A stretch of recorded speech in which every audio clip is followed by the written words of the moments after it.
Yun lang po. Ang buong top 6 makakasama natin. Ngayong umaga. I'm really dying to know. Everybody was betting on Bugoy. Ano ang feelings ni Bugoy ngayon? Chris, ay, sandali lamang. Totoo ba na nung nag-announce, umiyak si Bugoy or something? I kind of loved him for that because he was real. But he did hit. Totoo siya. Alamin natin sa kanya Alright. sa pagbabalik yan ng Boy and Chris. Busy. Do you have flowers for the girls? Today, top 6. Yes. Okay. Bugoy, okay. Welcome to Boy and Chris, Christina, and Welcome, Giselle. Bugoy. And all of you. Let's start with Bugoy kasi I was watching nung in-announce and you were the second placer, you cried. And I'm sure the tears galing sa hurt, di ba? And yung speech mo, kasi sinabi mo, nag-thank you ka sa kanilang lahat and pinaparaphrase ko lang, hindi ito yung exact words, pero parang sinabi mo na paniwala mo pa rin na ikaw yung grand star dreamer. So, syempre, di ba, that's subject to interpretation sa lahat ng tao. Now, explain to us. Alamin natin kung saan ang pinanggalingan ng mga salitang yun. Go ahead, Bugoy.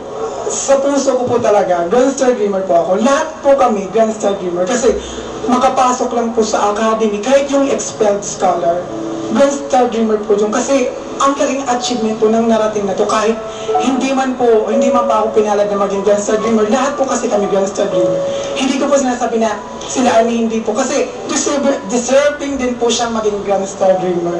At saka po, yun, nagpapasalamat po sa kanila kasi yung tiwala nila sa akin. Diretsa ang tanong, na-disappoint ka na hindi ikaw ang nanalo. Hindi po. Okay. Super happy po talaga ako kasi marinig lang po yung boses ko ng lahat. Yun lang naman po pangarap ko, yung ma-share ko yung boses ko, yung talent ko, yung maka-inspire Okay ng na. tao. Yun po. Open to interpretation, yung sinasabi natin. But we respect that.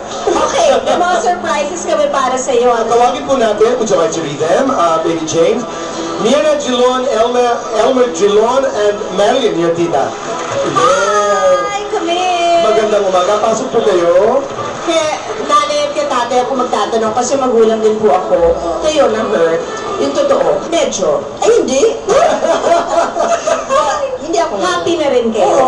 Na maybe Chris, this is the way we look at it. Ang palagay ko ang naririnig ko kay Bugoy ay kung ano man ang narating niya ay napakalaking bonus na. Tama? Opo. Ano po ang nais mong sabihin sa inyong anak? At sa sambayanan na sumuporta po kay Bugoy? Nagpapasalamat ako talaga sa kanila. Sobrang pasalamat. Mami, kayo po. Ako rin ho, nagpapasalamat ako sa buong May Kapal. At nagpapasalamat na rin ako sa lahat-lahat na sumuporta sa kanya dahil kung kami lang ay hindi namin yun magagampanan. Kayo po, tita. Masasabi ko lang kay Bugoy, huwag siya makakalimot lagi sa taas.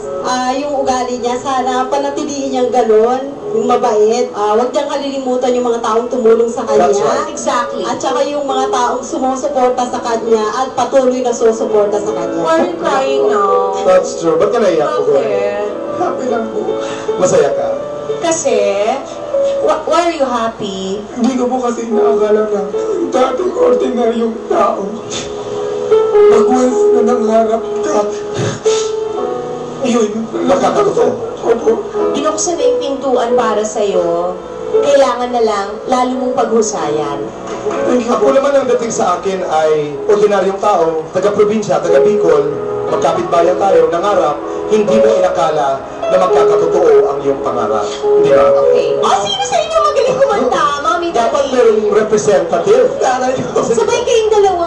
Bawat sandali ng aking buhay, pagmamahal mo ang aking taglay. Saan man mapadpad ng hangin, hindi magbabago aking pagtingin.